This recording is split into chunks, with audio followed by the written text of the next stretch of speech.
এবার একটু জ্বালানির জ্বালার খবরে আসে। সিলিন্ডার পিছু দাম বেড়েছে 50 টাকা। এক ধাক্কায় এতটা দাম বাড়ায় আরো বিপাকে প্রধানমন্ত্রী উজ্জ্বলা যোজনা গ্রাহকরা। অনেকে আগে সিলিন্ডার কেনা বন্ধ করেছেন, আর এবার আরো অনেকে সেই পথে হাঁটার কথাই ভাবছেন। রান্নার গ্যাসের দাম বাড়ানো হলো 50 টাকা। 829 থেকে এক ধাক্কায় দাম বেড়ে হলো 879 টাকা। এতে সাধারণের পকেটে চাপ বেড়েছে, তার থেকেও বেশি চাপে পড়ে গিয়েছেন প্রধানমন্ত্রী উজ্জ্বলা যোজনার গ্রাহকরা। দামের জন্য তাদের অনেকে আগেই রান্নার গ্যাস ব্যবহার বন্ধ করেছেন। ফের 50 টাকা দাম বাড়ায় এই সংখ্যাটা আরো বাড়ার সম্ভাবনা। গ্যাসে রান্না, আমরা গরিব মানুষ কি করে গ্যাসে রান্না করব? অত দাম হলে 50 টাকা বেড়ে গেল, আমরা কি পারবো? মাঠে ঘাটে কাজ করি। প্রথম তো বললো যে বিনা পয়সায় দেবো, বিনা পয়সা দেওয়ার জন্য আমরা গ্যাসটা সবাই নিয়েছিলাম, কিন্তু এভাবে দাম বাড়লে কি করে তুলবো গ্যাস? গরিব পরিবারে রান্নার গ্যাস দিতে প্রধানমন্ত্রী উজ্জ্বলা যোজনা। এই প্রকল্পে প্রথমে বিনামূল্যে গ্যাসের কানেকশন দেওয়া হয়, সেই সঙ্গে ফ্রিতে একটি সিলিন্ডার।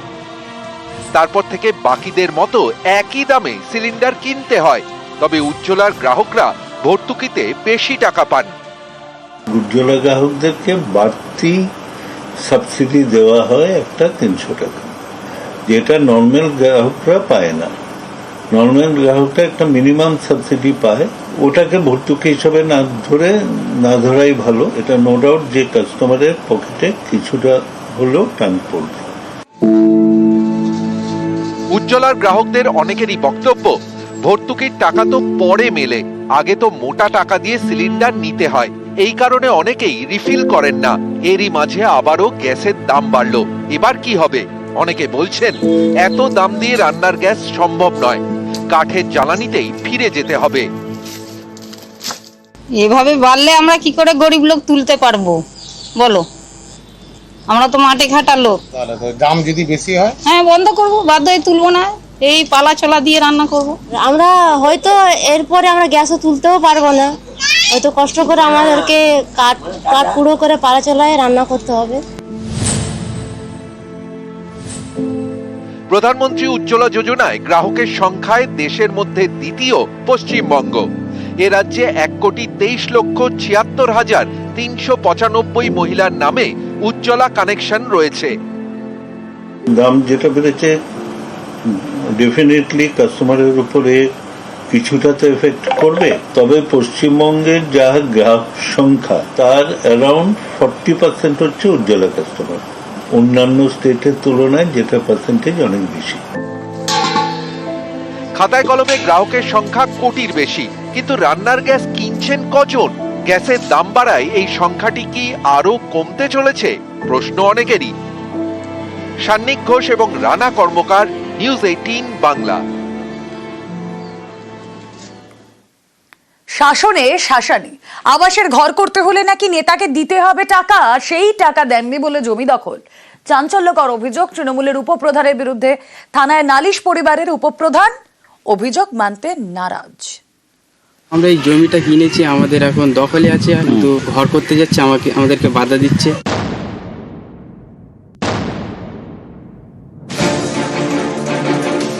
উত্তর 24 পরগনার শাসন, এখানেই শাসক নেতার দাদাগিরি। অভিযোগ, আবাসের বাড়ি করতে হলে নাকি তাকে টাকা দিতে হবে। এখানেই শেষ নয়, অভিযোগ জমিও দখল করে রেখেছেন পঞ্চায়েতের উপপ্রধান। ওটা অঙ্কের টাকা দাবি করছে, আমি তো তোমার জমি ছাড়বো না। হ্যাঁ, আমার জমি ও জোর করে করছে উপপ্রধান। আমি থানায় অভিযোগ করেছি, এখনো কোনো পুলিশ স্টাফ নেইনি। গ্রামের মানুষের অধিকার রক্ষা করতে গেলে সেখানে আমাদের এগিয়ে আসতে হবে। তার কাছে মোটা অঙ্কের টাকা দাবি করেছে বলে একটা অভিযোগ। না, ভিত্তিহীন অভিযোগ, এই ধরনের কোনো অভিযোগের কোনো প্রমাণ নেই। শাসনের খামার নাওবাদ গ্রামের বাসিন্দা শহীদুল গোলদার, তার দাবি 2010-এ তিনি 11 শতক জমি কেনেন। এই জমি পঞ্চায়েতের উপপ্রধান দখল করে নিয়েছেন বলে অভিযোগ। 7-8 বছর ও জোর করে দখল করে আসে, ও এসে বলে আমার ঠ্যাং ভেঙে দেবে বলছে। জমিতে আসলে আমি আতঙ্কে আছি। একটা আমরা ঘর করতে যাচ্ছে, আমাদেরকে বাধা দিচ্ছে। কে বাধা দিচ্ছে? ওই জিয়াউল হুমকি দিয়েছে, আমাদের ভয় দেখিয়েছে। ওই জিয়াউল বলছে ঠ্যাং ভেঙে দেবো জমিতে গেলে, উপপ্রধান আমাদের বলছে ঠ্যাং ভেঙে দেবে, এ করবে। ওই আতঙ্কে আমরা আছি। জাল দলিল করে সেই জমিটা নিজের নামে আত্মসাৎ করছে। ভিত্তিহীন কথাবার্তা, হুমকি দেওয়ার কোনো গল্প নেই। শুধু আপনার শাসনের শহীদুল ইসলাম বলে তো নয়, গোটা পশ্চিম বাংলা জুড়ে যদি দেখেন, এখানে জমি কিনতে গেলে, জমি কিনে যদি বাড়ি করতে চান, কলকারখানা করতে চান, আপনি যাই করতে চান না কেন, কাটমানি দিতে হবে। শাসনে শাসক বদলিয়েছে কিন্তু শাসনই বদলায়নি। মুজিব মাস্টারের আমলে যা ছিল ঠিক এখনই এই শাসক দলের আমলে তাই সেম জিনিসই ঘটছে। মুজিব মাস্টারের রাজত্ব চলছে না, ওটা শেষ হয়ে গেছে। যে 2011-এর পর মমতা বন্দ্যোপাধ্যায়ের হাত ধরেই শাসনের মাটিতে শান্তি ফিরেছে। অ্যাকচুয়ালি এই জমিগুলো জমিদারদের জমি, সেখান থেকে এটা ওনারা নিয়েছেন কিভাবে আমি পুরোটা জানি না। আইন মোতাবেক যদি পেয়ে থাকেন অবশ্যই সেটা পাবেন। এটা সম্পূর্ণ ভিত্তিহীন, উনি কোনো হুমকি দেননি এবং আমি আশ্বস্ত করছি কেউ হুমকি দেবেন না। শাসনে নেতার শাসানি, প্রতিকার চেয়ে শাসন থানার দ্বারস্থ গোলদার পরিবার। উত্তর 24 পরগনার শাসন থেকে জিয়াউল আলম, নিউজ 18 বাংলা। সুন্দরবন মধুবন, এপ্রিল মে মাস মধু মাস, আর এই বছর সুন্দরবন থেকে 20 টন মধু সংগ্রহের টার্গেট বেঁধেছে বন দফতর। এই মধু আনতে গিয়েছেন সজনেখালি বসিরহাট রেঞ্জের মৌলেরা। বাঘের হামলা, মৌমাছির কামড় থেকে বাঁচতে তাদের দেওয়া হয়েছে প্রশিক্ষণ।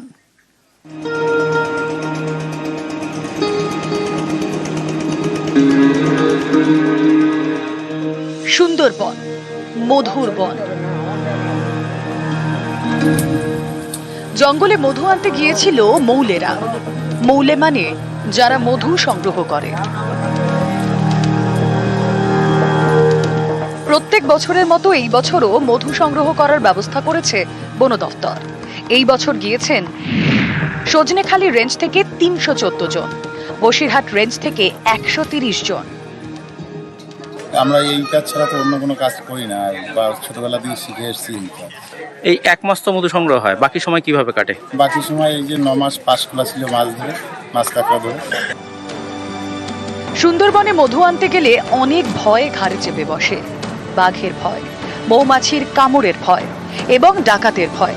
এসব থেকে বাঁচতে মৌলেদের প্রশিক্ষণ দিয়েছে বন দফতর, দিয়েছে বিশেষ পোশাক। এবছর নদীপথে নজরদারি আরও বাড়ানো হয়েছে। আমাদের দফতর তরফ থেকে ইন্স্যুরেন্স করা হয়েছে, লাইফ ইন্স্যুরেন্স।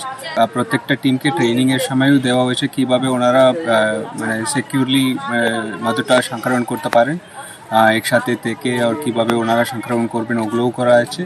আর ওদের মধু যে কালেক্ট করা হয়েছে ওগুলো চুরি না হয়ে যায়, ডাকাতি না হয়ে যায়, তার জন্য আমরা ব্যবস্থা অনেকটা নিয়েছি। স্পেশাল প্যাট্রোলিং সাথে ওদের মধুগুলোকে আমরাও কালেক্ট করার ব্যবস্থা করে রেখেছি। এবার 20 টন মধু সংগ্রহের টার্গেট বন দফতরের। রবিবার সুন্দরবনের জঙ্গলে ঢুকেছেন মৌলেরা। মৌচাক থেকে তারা মধু সংগ্রহ করে আনেন, সেই মধু কেনে বন দফতর। 2023 সালে কেন্দ্রের জিআই ট্যাগ পায় সুন্দরবনের মধু। তারপর থেকেই মধুর চাহিদা বেড়েছে, ব্যবসা বেড়েছে। বন দফতরের আশা এই মধু মাসে আরও লক্ষ্মী লাভ হবে। দক্ষিণ 24 পরগনা থেকে অনুপ বিশ্বাস, নিউজ 18 বাংলা।